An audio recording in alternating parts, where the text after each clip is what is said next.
some more wonderful guests here at London Climate Action Week 2026 with We Don't Have Time, broadcasting from Sustainable Ventures, our host here in County Hall in London, just a short pigeon's flight from the House of Commons on the other side of the River Thames.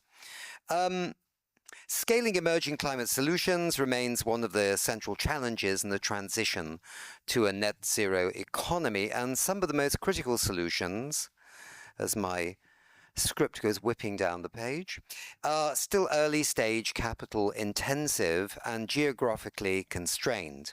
They may be produced in one region while demand and purchasing power sit elsewhere.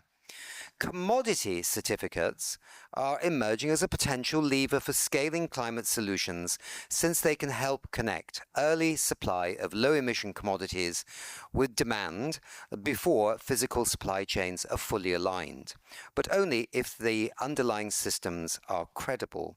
We're clearly going to talk about these commodity certificates here with our wonderful guests and learn a little bit more about them, because I've actually never heard about them before, and that means a lot of the viewers haven't either. So we have to be thinking about that all the time. Let's go into this whole area with our wonderful speakers here. Malin Baltzar, Head of Group Sustainability at Stegra. What does Stegra do again? Yes, so Stegra is a green steel company founded in Sweden, and we are currently in construction of a huge construction site up in the north of Sweden, where we are constructing our three kind of platform, which is green hydrogen, green iron, and green steel. Okay. So we will produce with renewable electricity and hydrogen green steel product, which is 95% less CO2 intensive compared to conventional products. Right. Perfect. Okay, good. Now the viewers know. Alexis Olans-Hass, Managing Director, EU and UK Market Development, Sublime Systems. What is Sublime Systems? Sublime Systems is ultra-low carbon cement. So usually in cement, you have two ways in which you get all the CO2. On the one side, it's the process emissions. On the other side, it's the feedstock you put in. Mm-hmm. With us, we use clean electricity, use electrolyzers at ambient temperature. That's our process that we use to refine the different materials and separate them out so that we can recombine them into cementitious products. So it's not super high temperature stuff. It's something very, very different ambient indeed. Temperature. Yeah. And on the other side, all the emissions come from limestone. Mm-hmm. That's half CO2 by weight. When you heat it up, it goes up the flue. Mm-hmm. So actually, we don't need to use limestone in our process. Okay. And so now you've eliminated the process emissions and the feedstock emissions, and we have ultra low carbon cement. And where are you based? I'm based in Munich. Our company was spun out of MIT in the Boston area. So the company was founded in the US. Okay. And finally, we've got Louise Ray-Binder. She's Chief Operations Officer at the Exponential Roadmap Initiative, and it's fantastic to see you again. Great. So what elements are required for the EACs to work in practice? And the EACs being... I'm happy to explain a bit if you like. Okay. So EAC stands for Environmental Attribute Certificate. Okay. This is a tradable certificate that essentially represents the emissions or the reduction in emissions, better said, that are attached to the product. Okay. So how are they, what elements are required in these certificates, in a sense, to work in practice? Probably the easiest way to explain them is to explain how they were already used in something quite successfully. Okay. So renewable energy actually got its start through what are called RECs. RECs are very similar to how EACs work. Essentially, people had a huge demand out there for renewable energy in the beginning. And yet, they weren't living next to where the wind park was or the solar farm.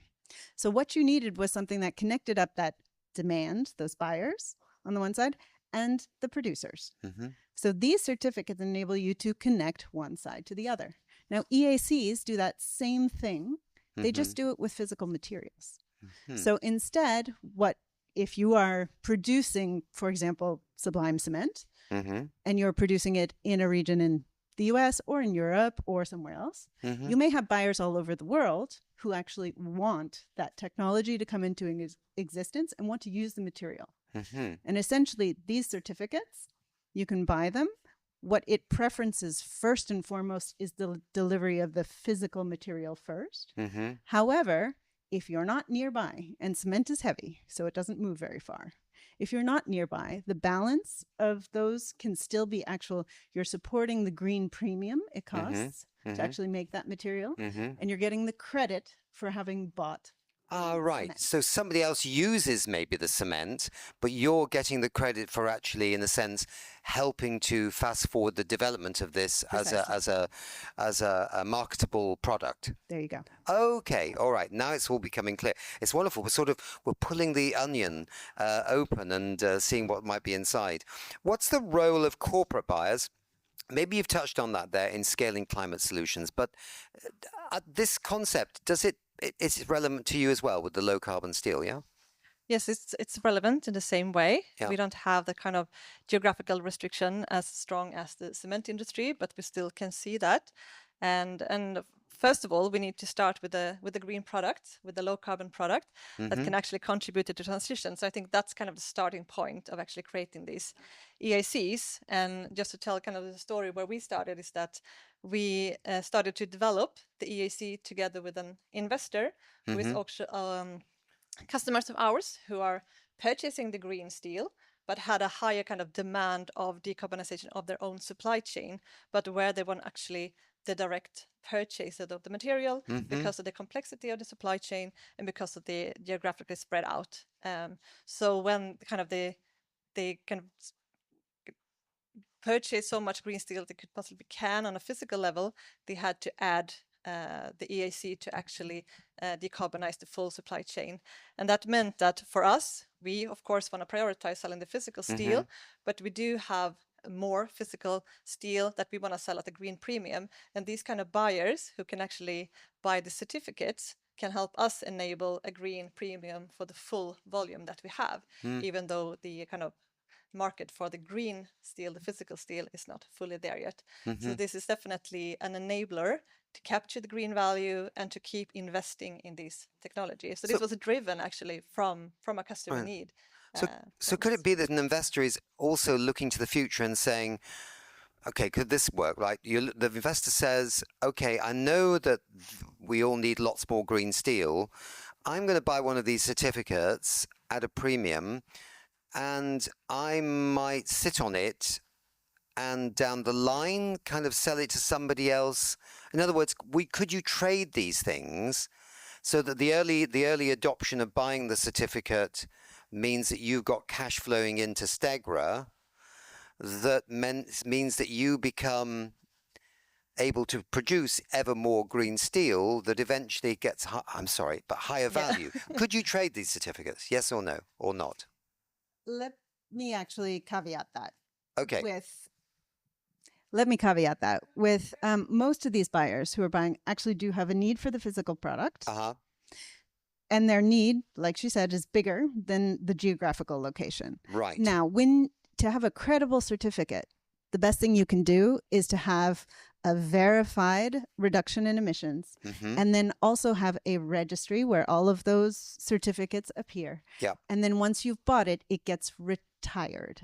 Okay. So therefore, nobody else can claim those reductions. You have actually paid for them. They've been reduced. Right. And then that money has gone in simply as a binding offtake agreement. So like the carbon credits under the UN Framework Convention. One thing that's really important to distinguish between carbon credits is that actually companies, and I can use the example of our largest contract. So we have the largest binding offtake agreement in our sector with Microsoft. They're building a lot of data centers. So we signed a contract for about 30 stadiums worth of green cement. That's a lot. Now, they actually want to green their cement everywhere in the world, but we cannot build a plant next to every data center. And so therefore, they want to actually go and clean up their own Scope 3 emissions, their cement portfolio, and they're actually buying something that relates directly to what happens in their supply chain. A carbon credit would say, I will reduce emissions through some other means, which are also good, through projects in the Amazon or regenerative agriculture, all good things, but it's not cement.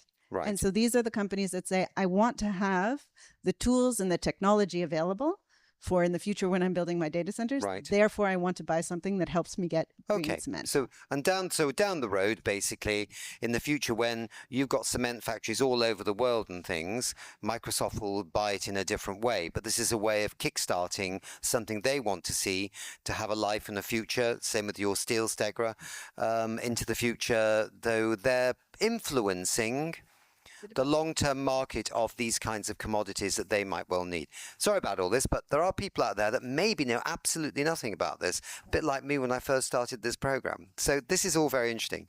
Do you want to say a comment on that? No, but I think you're absolutely right that this is kind of a tool for the transition, because we don't have these kind of green commodities, low carbon commodities all over the world at the moment. So, but for them to be able to be developed, we need these kind of transitional mechanisms. And when we are fully there, we can kind of try to phase that out, actually have the real products. And I think it's really important that you said that these systems need to have a really high integrity. And for us to be able to actually create an EAC on our steel, we first need to produce the steel, which is low carbon steel, and we need to sell that low carbon steel to someone who will not claim that green value. And when that happens, then we create a certificate. So the certificate is always created after we have actually put that green product on the market, also as a kind of a trust creating mechanism. Louise, come in here, because tell me a little bit about why ERI is involved in this. What's your role in all this?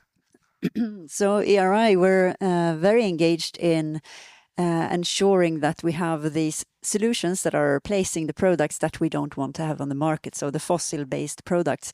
And that's where these the green cement and green steel comes in, because we won't be able to reduce. And we're talking so much about reduction, and we're still talking about it, creating targets, but we're not focusing as much on what will replace those old products.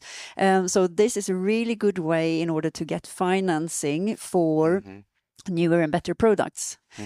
So that's why we're involved. We have our climate solutions framework, and that's one thing in order to see what are actually products that would be good for such a system, so that we can have some kind of a quality check. So that's one way we're coming in. But then we also want to promote these products so that there is a good uptake, and especially now in the beginning when we need to have a lot of funding in the startup phase to promote them and ensure that it becomes credible. So we're also looking at the credibility perspective. One thing we need to do is to socialize and ensure that people are understanding what this is all about, so that we're clarifying for those stakeholders that may be in or interested in what this system will look like, and they need to understand it. It's quite complex.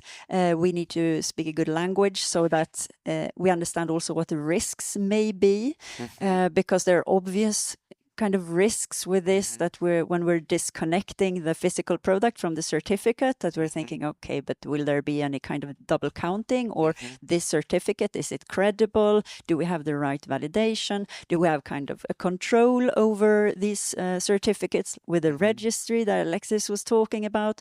And then what will it do to the additionality of green cement or steel or other types of products, because we want to fund it to ensure that we get more of these products, but we don't want to derail any other kind of schemes to build up markets in other places, so that we get the supply close to the demand, which is the ultimate goal, of course, when we have all the factories producing green products. So there are certain guardrails, and we're also supporting in the socialization and the discussion, so that we come to a credible solution in the end. Can I ask who's verifying these certificates? Who's the registry? I mean, who are in this space? There's a bunch of different initiatives going on. I can speak very specifically about cement, but there's an initiative that was a cross-stakeholder initiative. So meaning it was producers, suppliers, stakeholders in the industry itself and parts of the value chain RMI and GMA actually did a cement initiative and guidelines for building up essentially the rule book of what you would have for how an EAC would work in cement. That said, it's important to have the guidelines and the principles agreed. And this included startups and cement majors and everyone. So that was good that you got the agreement there. What you need then is those protocols to be very specifically developed into essentially the rule book that how this translates into registries. That is a process that's ongoing now by a couple of actors, not complete yet. And as that, one of these is isometric, they're looking to actually take down from those guidelines and translate into practice how you go about doing those. This now needs to happen across every EAC in sectors so that everybody understands which set of rules to follow. But they all pretty much follow the same process. You have to create the broad guidelines, how it should work for the industry, and then translate down into registries. So would we say then that it's basically a self-regulated initiative at the moment by the industry? So standards bodies that are independent from the industry are developing those. Okay. But you're right in the sense that this is a voluntary initiative at the moment. There is legislation in parts of the world trying to set targets for emissions reductions in sectors. These are completely compatible with those situations, but this initiative itself is a voluntary one. And the reason that is actually quite good is it's helping actually these technologies move at a faster pace than even in the places where the regulations are their most stringent. Yeah, we are also looking into development of a registry, like Alexis, also working with RMI and RSB, which are supporting us in development of that. But we kind of see two steps of auditing or verification that is needed in this. And the first one is to actually have a validated, verified CO2 calculation for the actual product and to have like stringent definitions of what can qualify as an EAC. And then when you know that you have a CO2 footprint and you know that this product is leading to decarbonization, you will create a certificate and enter that into a registry to kind of map what's been created and what has been retired. And that registry we are developing and also looking into having that verified and audited. And looking at that, we are trying to work with the kind of the big auditing firm to really create that trust. Is it at this early stage quite costly for you? I mean, because they're very new things, right? And you have all this a certain level of reporting you have to do, and you have to ensure that the standards that are being, that there are standards behind it, right? That everyone can trust, right? And that means you have to have something to verify that in terms of trust. And I can imagine it's quite complex at the beginning. This is a new frontier, but maybe hopefully if it picks up, the costs of actually managing it and blah blah blah go down, and it becomes normalized. So is it? Yeah, it's hard work at the moment, isn't it? It is hard work, and quite we interesting have hard work, but hard work. several people working with this, and as it is early days, we think it's very important to be part of that and to be able to take part of actually writing the rules to make sure that we get that kind of high integrity that these and IEC really drives transition when it comes to all the calculations of the product footprint and the verification of that. That's core to our business. That's also how we sell our kind of physical products, so that goes kind of hand in hand. But then of course the kind of development of the EACs and navigating in what's happening and having all of these dialogues that of somebody's course going to come along and say, okay, these are your calculations, this is what you tell your suppliers, but we, to stand by these certificates, need to cross-check a bit what you're saying to make sure that it squares with what we think. Maybe I want to highlight one thing that's really important in this. Some of the biggest buyers at the moment, several of the hyperscalers are big buyers in the market. They're lucky enough, or we are lucky enough, to also have the support with them of having very large sustainability teams and quite expertise, internal infrastructure to be able to build these contracts, to be able to do the verification, to do the calculations. There are also, so I want to actually thank for that extra work and on their behalf. I spent actually the start of my career, like 20 years in large corporates. And actually at the beginning of my career leading sustainability at Adidas, that is an industry in fashion that has actually needed quite a bit of auditing and assurance going in there. And I can see how those costs can explode in an industry. At the moment, we're not seeing that now because there are so few of these examples, and they are sort of large contracts and with relatively few and expert players. I could anticipate down the road we will need to solve for that problem. But at the moment, when you're dealing much more bilaterally, and then we are also following the examples of contracts that are already set up, it is not the largest problem at the moment. Okay. We're coming very close to the end of this session. So now I'm just thinking how to wrap this one up. But Louise, from your perspective, where does this go from here, right? So what happens now with this ecosystem that's fascinating and complex, but also potentially very impactful? It is. We do need to have these solutions scale drastically, real quickly. And what I think is fantastic is that there are these companies that have started and got going, and we need to ensure that we keep on going and we reduce any kind of risk of too many hurdles, because yes, the system is not in place yet. We don't have the framework in place yet, but the system and the frameworks that are hopefully then going to come, they need to enable this kind of an interim solution until all the cement is green, for example.